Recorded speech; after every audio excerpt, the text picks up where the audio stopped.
It's quite interesting to me that I offered for you to share a seat like Guy Williams and I did, but you have chosen to get your own seat because you didn't want. Isn't that weird that Guy wants to share a seat with me and you don't want to share a seat with me?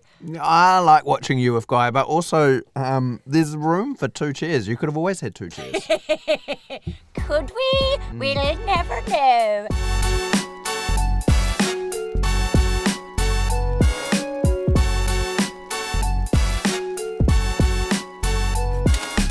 Hello, welcome along to A Little Bit Extra. This is your escape from the shit show that is planet Earth. My name is Sharon and I've got some news actually. We have started a broadcast channel on Instagram. So make sure you come and follow us, a little bit extra.podcast. On there, I'm giving some behind the scenes things like my conversations with Jason Oppenheim from Selling Sunset via text, getting things like sneak peeks of interviews before they go out or things that don't make it onto the podcast. But most importantly, you'll get hot fire tips on when there is a competition coming. Now, I will say to you, make sure you are following us on Instagram because this week I will be giving away some concert tickets that are in hot demand. So go and follow us and make sure you do it on whatever podcast platform you're listening or watching on as well. I cannot wait for today's episode because I am fresh back from Melbourne. I went to the Oasis show and oh my God. It was just one of the greatest nights of my life because Oasis is my favourite band. I have longed to see them live together, all of them. I've seen Liam and Noel separately, but to see them together, it was just an absolute treat. And I got to take along my 8-year-old son as well. And we just had like such a great lineup. Like right next to us, we were sitting next to these dudes from Christchurch who I found out are in a band. And I'm all about it. They're doing like an Oasis show in Christchurch. So shout out to the Bad Llamas. If you're looking for a new New Zealand band to get into, check out the Bad Llamas. Now, I want to get into Oasis with my husband, Bryce. He is going to join us very, very soon. But before Bryce gets here, let's do our Pop Culture Person of the Week. We are keeping it in New Zealand for Pop Culture Person of the Week this week. In fact, I'm even wearing her merch right now. Whoop! Waimati's own Kaylee Bell. Now, Kaylee Bell is phenomenal for so many reasons. One, she's a fantastic musician. She's a great songwriter. She is so great to her fans. She runs all of her own shit. She is out there doing her social. She's managing herself. She tours. She's a mother. And I just love so much her passion and her drive for what she does. Country music for a woman, especially a woman in New Zealand, is a hard yakka, and Kaylee Bell absolutely nails it. She's phenomenal. But over the weekend, she was playing at a show where Jelly Roll was also playing, and during her set, Jelly Roll can be seen off to the side of the stage watching Kaylee perform. And Jelly Roll was so impressed by Kaylee Bell that he got her out during his set to sing a Keith Urban song with him. And it was just such, I don't know, I felt emotional watching it because I love Kaylee Bell so much. And just to see how far she has come in her career, to be getting flowers from one of the biggest country artists in the world right now was so epic. Have a listen. And I heard a young lady named Miss Kaylee Bell sing this earlier, so I'd like to bring her back to the stage with me right now. New Zealand's home.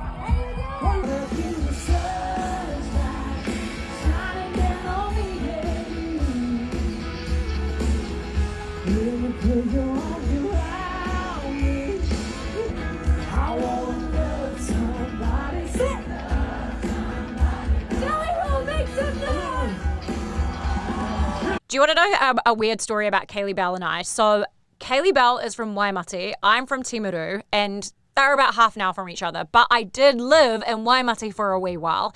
And Kaylee's sister is the same age as me. And we recently figured out that her sister and I were in the same class. And I think I even went for a play date at their house. But that's not where the weirdness ends. This is my other connection. She had a singing teacher, and she lived over the fence from me in Timaru. And I used to try and steal Kaylee Bell's vocal coach's cat.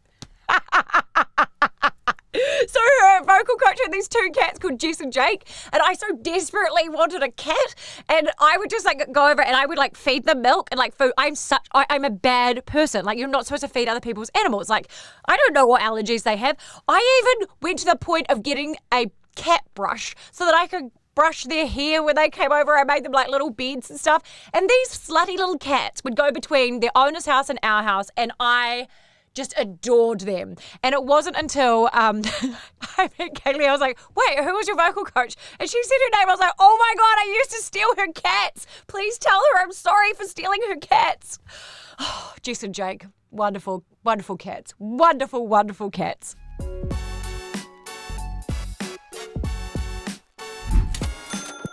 We're going to say a massive thank you to Moody, who are the sponsor of our podcast. If you are wanting to look after your gut health, then you need to get amongst Moody.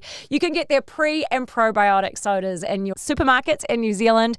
They are very, very low in sugar. They are high in fiber. They are scientifically formulated. And if you want to invest in your gut health, this is the easiest way to put it into your routine. I was at my mum's 70th on the weekend, and I've told you before how my mother-in-law is a full convert to the Moody hot chocolate. My mum's now all about the pre and probiotic sodas. So I'm telling you, once you pop, you can't stop with Moody, because now mum is wanting to get the hot chocolate and she's going to get the probiotic powder and all this sort of stuff. So check it out for yourself, moodyblends.com.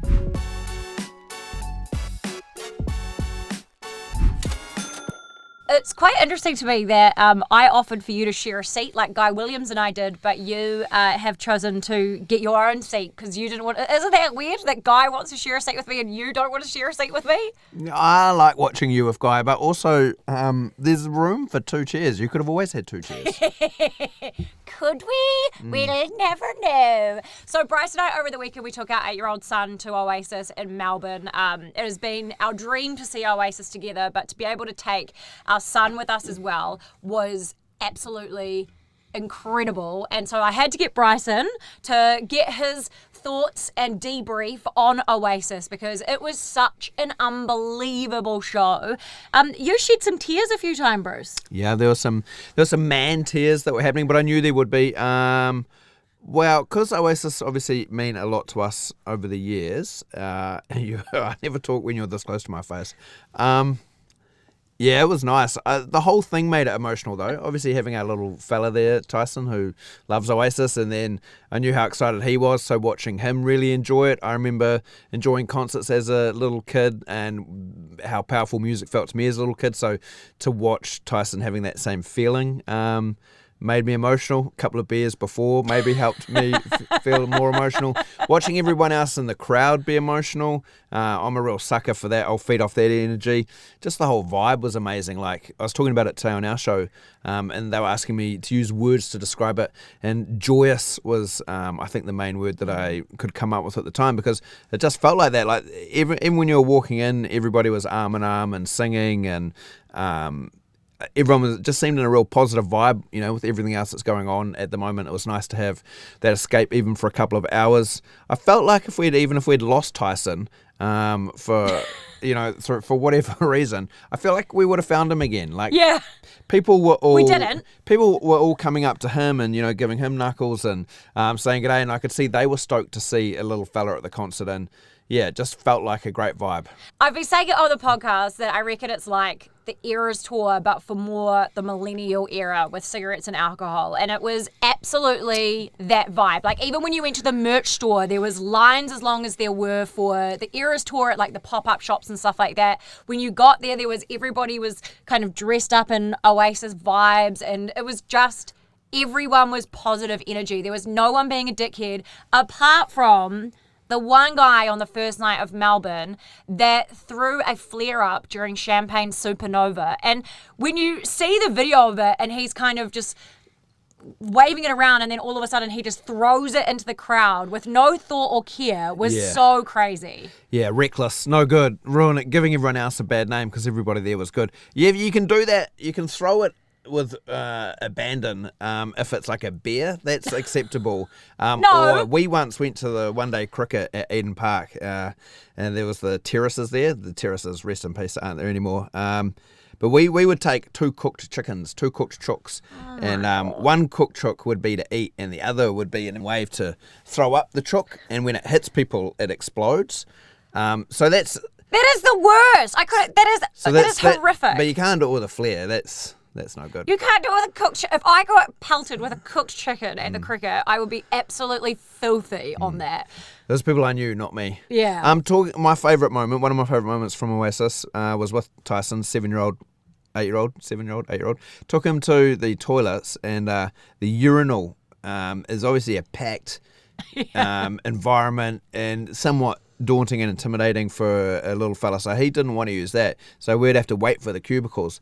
And so it was quite interesting to, as we were waiting in line, he was wondering why each time 2 or 3 men would go into the urinal, into the cubicle together at an Oasis concert. And then everyone else found that funny, that he was intrigued, and because he was asking out loud, how come everyone goes into the cubicle together, Daddy? And I said, sometimes grown men like going into cubicles together. And then he said, I've got it. Are they sword fighting? Oh, yeah, that would have been it. That was everybody in sword the fighting. line started laughing, and in fact told him, yes, they're sword fighting. So lots of sword fighting at Oasis. Also, you went into the toilet at Oasis and someone had an accident and had to ditch their undies. Yep. There was discarded pair of tradie undies on the floor, which always shows you've had a great night. Oh, it was so great. And I also loved that. So when we had like the flare incident on the first night, Liam Gallagher gets on Twitter the next day in the most Liam Gallagher fashion, calling this guy a C word. But then at the show on the second night, he makes a point of saying, if you've got a flare, please don't throw it up. And if you've got any flares on you, keep them in your fucking hand. Don't be throwing them about, you dickhead. What did you think seeing Oasis after so many years together? Like, I could not believe the fact of how happy they looked. And so, just like, yay, like Leo was like a little boy just be like, that's my brother. It was so cute. What was your feelings when you saw them up there together? Yep, 10 out of 10. Like I said before, it was joyous, but I think they've been in cahoots. I've said this before, that I think they've got on for longer than what people would believe. I reckon they've got on well for a while, and this has all been in the works for a while. So I think they get on great. I think they know what they're doing, and you could see it on stage. I don't think it's an act that they come out holding arms or holding hands and hugging at the end. I think that's genuine, and it's awesome. We're all get the benefits of it because they sounded awesome. Everyone's having a great time, and hopefully there's way more shows over the next few years. But even if not, that's a great one to go out on that we got to see because it was amazing. I'm so jealous of everyone that gets to go in Sydney this weekend, and you're going to have the best time. My tip will be, if you are going and you want to go to the Oasis pop-up store, Don't. Book your time to go, because we didn't realize you could book, but you can book and then you don't have to line up in lines of like hundreds and hundreds of people. But if you are in that line, it'll be a vibe, and you can have sing-alongs. Like there was that video afterwards of a busker that was playing Oasis songs, and the whole Hope he got crowd money. just kept playing. It was so, like singing along with him. It was awesome. And my other thing is, if you do buy clothes at the Oasis merch, you don't all have to wear them on the plane on the way home. Yes, you do. You can save them for when you get home. You're such a hater. You're such a hater. Wear your merch. Wear it loud and proud if you want to. We know you got it. You don't have to wear it on the plane home. Oh, God. But you know what? He says that while he's sitting here wearing some moody merch on my podcast. Oh, perfect. Look at me. And on that note, goodbye. Thank you for joining us, Bryce. If you like Bryce's chat, then you can listen to him on The Morning Rumble, which is on the Rock radio station here in New Zealand, which also was mind-blowing how many Australians listen to The Morning Rumble as well. So that must mean it's a good show. So I'll put the link in the show notes.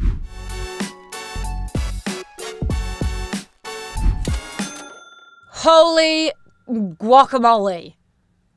Actually, no, it's a podcast. Holy motherfucking shit. We're going to talk Selling Sunset Season 9 right now. So if you have not finished the season, then skip forward a couple of minutes, okay? Because I don't want to give you any spoiler alerts. But if you've been on TikTok, you've probably heard about it. It was an interesting season of Selling Sunset. There was all sorts of things happening. And I felt a bit sad because I've been a Chrishell girl from season 1. I felt like Chrishell was a real mean girl this season. It was just yuck. Like, there was just little bitchy jabs, the way she was talking about Emma's boyfriend, even if he was a douchebag, like, there's a more sensitive way to have done that. And then it was kind of like this weird divide of like Emma, Chelsea, and Chrishell, and then you had like Brie and Mary and everybody else. And I also just really didn't like where the storyline that Chrishell started about Nicole doing lots of cocaine went, because That is a huge and damaging accusation. And Nicole stands by the fact that she had never done cocaine. She did it once 20 years ago. She has not done it since then. Now, whilst Nicole is no angel whatsoever, I was really intrigued by something that she has put on TikTok, where she reveals that a cast member that it reads to be a Munza sent her a 9-minute voice memo confirming that what she said about Nicole was incorrect. Check this out. Most explosive scene of season 9, you'll know the scene when you see it. Someone who was a friend, a longtime friend, in that scene, betrayed me in the worst way imaginable. More than anyone has ever betrayed me in my entire life. Now, this scene was almost 11 months ago when it happened. This ex-friend of mine, today, sent me a 9-minute voice memo saying, oh, listen, in the moment, yeah, I thought I was saying the truth, but I've realized that, yeah, everything I said was absolutely false. Actually, I've now remembered, what I said about you couldn't have been more polar opposite.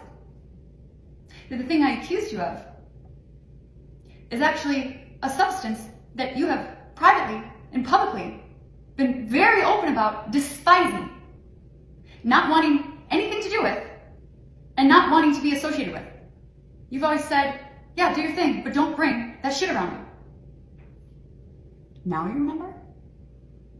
You had 11 fucking months. And now you want to offer your bullshit lighthearted apologies? What, because we're about to start doing press? What, because you're about to look like a fucking lying asshole? Because you're about to see how your betrayal is going to affect me in front of a worldwide audience for something I didn't do? The other thing that buzzed me out about this is that Christine Quinn, who was from the earlier seasons of Selling Sunset, commented on this post in support of Nicole as well. I think that if what Nicole is saying is true, first of all, give us the receipts, Nicole. Put that voice memo on the internet. And secondly, if that cast member, who we are presuming is a Munza, did send this voice memo after making such huge accusations about Nicole, then bitch, you need to get out here and say that you were wrong, because you cannot put that stuff out into the world and then behind closed doors go, my bad, my bad. You can't do that. Like, that's, I don't care what Nicole has done, you cannot put accusations of someone being a cokehead out there and then behind the scenes go, no, I'm really sorry, I fucked that up. Go on the internet and clear her name and say that you fucked it up. It's ridiculous. But there was also some Selling Sunset bits and pieces I didn't overly like this season. I did really love like the fourth wall breaking. I love seeing that in reality shows where they kind of call out the shows. There was like parts where Jason was like, filming is done, mic's off, all that sort of stuff. I love seeing that because it just makes you feel like the drama is so real. But it did feel very Mean Girl toxic vibes in places. My favorite is definitely Brie. I absolutely love her. I think that she's just so sassy and she knows who she is and she's proud of who she is. It'll be interesting to see what you think about it, and I would love to hear in the comments wherever you're listening or watching. What did you think about the season? Because there's so many different accusations coming out, like Mean Girls, racism, bullying, all that sort of stuff. So I would love to hear your thoughts on it. So make sure you let me know. I'm telling you, it's drama after drama in this part of the podcast because it has been Lily Allen's world for the last couple of weeks. She released her album West End Girl, which is a masterpiece. I am obsessed. She had a party over the weekend at the Chateau Marmont in LA. She just loves puffing her vape. Everywhere you see her, she's got this like vape hanging out. But she also made butt plugs themed to her album as like a little hat tip gag to things that she had found in her husband's room when he'd been cheating on her. But just breaking overnight, Millie Bobby Brown from Stranger Things, she filed a harassment and bullying claim against David Harbour, who was Lily Allen's ex-husband, who West End Girl is about. And all of this is starting to come out now. So I'm going to read it from what the Daily Mail have said. Basically, they said that Millie Bobby Brown, who plays 11 in Stranger Things, had filed a complaint and there was an internal inquiry about it because she didn't like his behavior towards her. Now, there hasn't been some more like in-depth stuff to come out yet, but the more and more I hear about David Harbour, I'm like, good luck on your press tour, David, because you've got a lot of questions to answer, and I'm not just talking about the Lily Allen ones.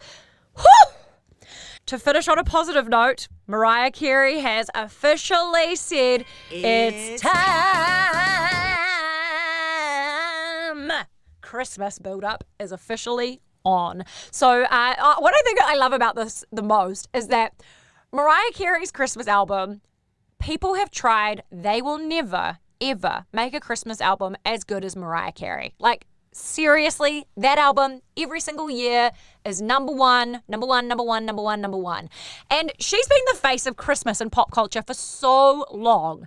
And no one is ever going to do it better than her. But what I love that this year, not only has she been doing like the defrosting gags and then saying it's time and stuff over the last few years, but this year she jumped on a Sephora campaign and she declared it was time, and Mariah is making bank. Now, people can say what they want about Mariah Carey, that she's a diva, that she's this, she's that. I'm sorry, but if there is a person in this world that deserves to throw their weight around and be a diva, it is Mariah Carey, because Mariah Carey has lived it, seen it, achieved it, and I love it. And that is where I stand 10 toes down. You cannot talk shit about Mariah Carey in front of me, because if somebody delivers you a song like Always Be My Baby and Dream Lover, she's queen to me forever. Absolute queen. Okay, before we move on, we most definitely need to have Mariah saying that it's time. It's time.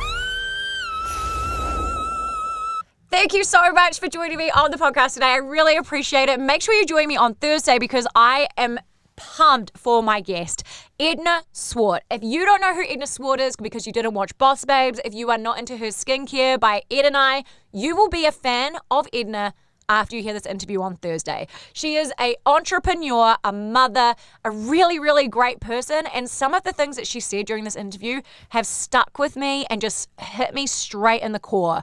I cannot wait for you to hear this, so do not miss it. Like, follow, and subscribe, and I'll catch you on Thursday. Bye! A Little Bit Extra is brought to you by Moody. If you're a terrible sleeper, like your old mate Sharon over here, you need to try the Moody hot chocolate or milk chocolate. This is like a magical potion of magnesium and reishi mushrooms and ashwagandha, my favorite herb, all mixed together in this like delicious hot chocolate. And the hot chocolate's got this unreal like cacao taste in it. And you drink that before bed and it will like knock you out to sleep in a great way, and you wake up feeling so refreshed. So if you're having trouble with sleeping, if you're also someone that gets quite anxious, it's really good for stress management as well, then try the Moody hot chocolate or milk chocolate. It's absolutely beautiful. You can find it on moodyblends.com.